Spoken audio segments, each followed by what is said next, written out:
So hello everyone and welcome back to my another exciting video of our class 12th botany, and the chapter we are going to start is sexual reproduction in flowering plants. So we have already made a video जिसमें कि हमने इस chapter का यहाँ तक का portion cover कर चुका है एनसीईआरटी का। अब हम इसी को ही आगे फर्दर कंटिन्यू करने जा रहे हैं। तो इसमें हम पढ़ेंगे स्टेमन, माइक्रोस्पोरेंजियम एंड पॉलन ग्रेन्स के बारे में। तो देखिए सबसे पहले बोला गया है कि जो फिगर 1.2a है which is the sun, this shows a typical stamen। अब स्टेमन क्या है? पूरा का पूरा वो वाला पोर्शन है जो कि हमारा मेल रिप्रोडक्टिव ऑर्गन है। This entirely is the male reproductive organ, जिसमें कि स्टेमन के हमारे दो पार्ट्स आ जाते हैं। The long and slender stock, एक लॉन्ग और स्लेंडर सा हमें स्टॉक यहाँ देखने को मिल रहा है, ये वाला, जिसको कि बोलते हैं फिलामेंट। एंड एक terminal general bilobe structure, bilobe structure हमें एक दिखता है इस तरीके से, ये वाला जो स्ट्रक्चर है इसको हम बोलते हैं anther. So the proximal end of the filament is attached to the thalamus और the petal of the flower. जो प्रॉक्सिमल एंड है किसका? फिलामेंट का। ये वाला जो एंड है फिलामेंट का, ये अटैच्ड होता है टू द थैलेमस, थैलेमस से अटैच्ड होता है of the petal of the flower. जो फ्लावर की पेटल है उसके थैलेमस से ये अटैच्ड होता है। Then the number and the length of stamens are variable in flowers of different species। जो लेंथ नंबर है वो डिपेंड करता है अलग अलग फ्लावर पे। इस पूरे स्टेमन का नंबर, कहीं पे ऐसा भी हो सकता है कि बहुत सारे हों इस तरीके से, और कहीं पे हो सकता है सिर्फ एक इधर से और एक इधर से हो, और बीच में हमारा ये वाला स्ट्रक्चर प्रेजेंट है जिसको कि फीमेल रिप्रोडक्टिव ऑर्गन भी कहते हैं। सो अब ये हर स्पीशीज पे डिपेंड करता है कि उसमें बहुत सारे स्टेमन है या फिर एक ही पेयर ऑफ स्टेमन है। If you were to collect a stamen each from 10 flowers, each of different species, and arrange them on a slide, you would be able to appreciate the large variation in the size seen in the nature। बोल रहे हैं कि अगर मान लीजिए आप 10 flowers अलग अलग स्पीशीज़ के आप लेते हैं और उनके जो स्टेमन्स हैं उनको आप ऑब्जर्व करते हैं, तो आप पाएंगे कि हर के साइज़ में एक बहुत बड़ा वेरिएशन होगा। Large variation in size is seen in the nature.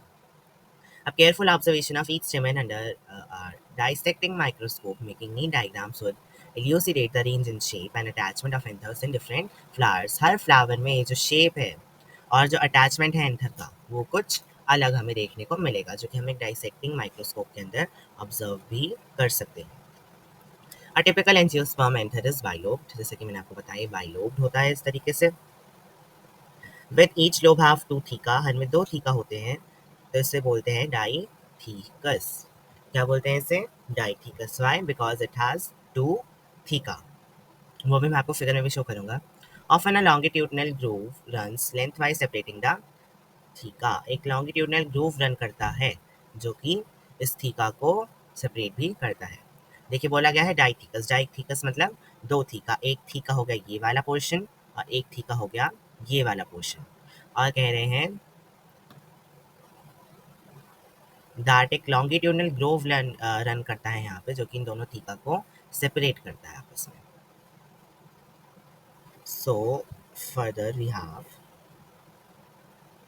yes let us understand the various type of tissue and their organization in the transfer section of an anther in figure 1.3a, जो कि हमें आगे दी गई है। ये रही 1.3a जो हमारी फिगर है, इसमें हमें डिफरेंट टाइप्स ऑफ टिश्यू का जो अरेंजमेंट है वो देखने को इजीली मिल जाएगा।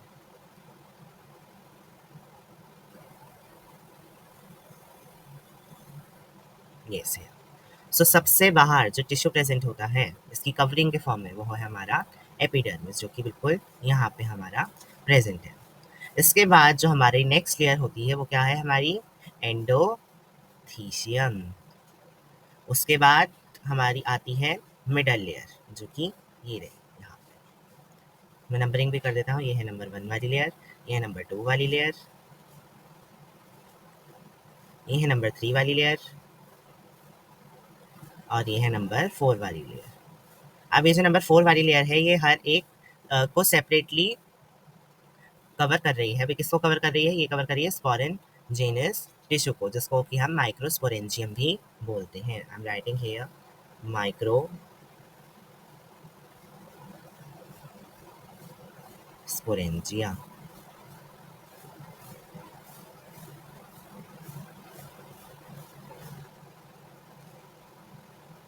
अब जो माइक्रोस्पोरेंजिया या माइक्रोस्पोरेंजियम है वो है कि ये भी देख लेते हैं। The bilobe nature of an anther is very distinct in the transfer section of the anther. The anther is four sided, that is tetragonal structure. ये जो हमारा एंथर था ये टेट्रागोनल स्ट्रक्चर है, मतलब ये 4 पार्ट्स में डिवाइड है। कैसे? क्योंकि ये जो बीच है इनका, हर एक लोब का जो सेंटर है, यहाँ पे क्लियर डिपॉजिट हो जाती है स्टेराइल टिश्यूज की, जो कि इसको बीच में से भी डिवाइड कर देती है। और यहाँ पे, यहाँ पे, यहाँ पे और यहाँ पे इन टोटल 4 हमारे क्या फॉर्म हो जाते हैं? माइक्रोस्पोरेंजिया फॉर्म हो जाते हैं, जो कि लोकेट करते हैं कॉर्नर्स पे of each lobe. Her lobe के कॉर्नर पे हमारे माइक्रोस्पोरेंजिया जो कि हैं वो लोकेट करते हैं, और ये बीच में हमारा deposition of sterile tissues.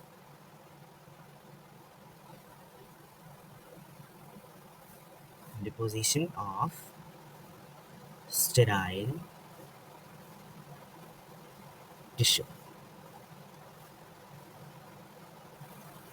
Then आगे हम बात करें तो the microsporangia develop further and become pollen sacs. अभी जो माइक्रोस्पोरेंजिया हैं ये धीरे धीरे डेवलप होते हैं और अल्टीमेटली पॉलन सैक बना देते हैं। फिर पॉलन सैक के अंदर ही हमारे जो पॉलन ग्रेन्स हैं वो फॉर्मेशन करते हैं। दे extend longitudinally all through the length of an anther. Anther की जितनी भी लेंथ होती है वहाँ तक ये अपनी पूरी लॉन्गिट्यूडनल लेंथ बढ़ाते हैं और पैक कर लेते हैं पॉलन ग्रेन्स को अपने अंदर। अब माइक्रोस्पोरेंजिया हमने समझ लिया, तो इसका स्ट्रक्चर भी हम एक बार देख लेते हैं। In a transverse section, a typical microsporangia appears near circular in outline.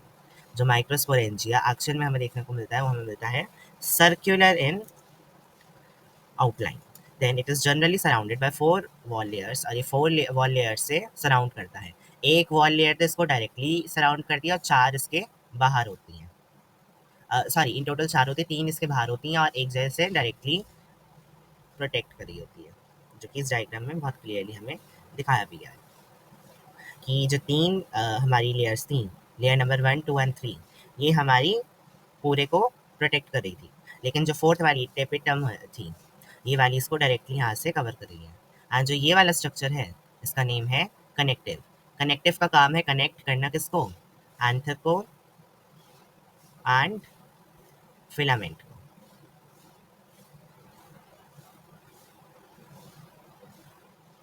Anther और फिलामेंट को कनेक्ट करने का काम कनेक्टिव का है। आगे बढ़े तो it is generally surrounded by 4 wall layers. अभी अभी आपको बता दी मैंने, epidermis, endothecium, middle layer and tapetum. इनका सीरीज आपको याद रखना है, पहले एपिडर्मिस है, then endothecium, then middle layer and then tapetum. The outer 3 wall layers perform the function of protection. जो बाहर की 3 लेयर्स थी वो परफॉर्म करी काय का फंक्शन? प्रोटेक्शन का, और हेल्प करी है dehiscence of anther to release the pollen. Dehiscence करना मतलब उसको इस तरीके से हिलाना, एक चर्निंग टाइप मूवमेंट करना, जिससे कि जो पॉलन ग्रेन्स हैं वो एंथर से बाहर आ सके। और जो इनर मोस्ट वॉल की लेयर है जिसका नाम टेपिटम है, इसका फंक्शन है नरिश करना किसको? डेवलपिंग पॉलन ग्रेन्स को। जो पॉलन ग्रेन्स डेवलप हो रहे हैं उनको नरिशमेंट प्रोवाइड करने का काम कौन करती है? हमारी टेपिटम। आगे बात करी जाए तो the cells of tapetum possess dense cytoplasm and generally have more than 1 nucleus. एक से ज्यादा इनका न्यूक्लियस होता है, बहुत थिक इनका साइटोप्लाज्म होता है। देन ये क्वेश्चन दिया गया है जिसका आप लोग कमेंट सेक्शन में आंसर कीजिएगा। I am proceeding further. अब बोल रहे हैं जब एंथर जो है वो यंग होता है, जो हमारा एंथर वाला पोर्शन था वो जब यंग होता है तो group of compactly arranged homogeneous cells called sporogenous tissue occupies the centre of each microsporangium. जब यही एंथर यंग है तो इसमें ये जो हमने अभी अभी देखी है इसके अंदर माइक्रोस्पोरेंजिया जो फॉर्म होते हैं, इसका सेंटर जो है, ये सेंटर का जो पोर्शन है माइक्रोस्पोरेंजिया का, ये ऑक्यूपाई कौन कर लेता है? हमारे स्पोरोजीनस टिश्यूज। इसका सेंटर ऑक्यूपाई कर लेते हैं किसका? माइक्रोस्पोरेंजियम का। अब माइक्रोस्पोरोजेनेसिस हम देख लेते हैं जल्दी से। As the anther develops, the cells of sporogenous tissue undergo meiotic divisions to form microspore tetrads. जो स्पोरोजेनस टिश्यू हैं ये अंडर करते हैं किसमें, माइटोटिक मियोटिक डिवीजन में, और फॉर्म कर लेते हैं 4 माइक्रोस्पोर टेट्राड्स। इसको हम आगे अभी जब फर्दर रीड करेंगे तब हम इसको कंटिन्यू करेंगे।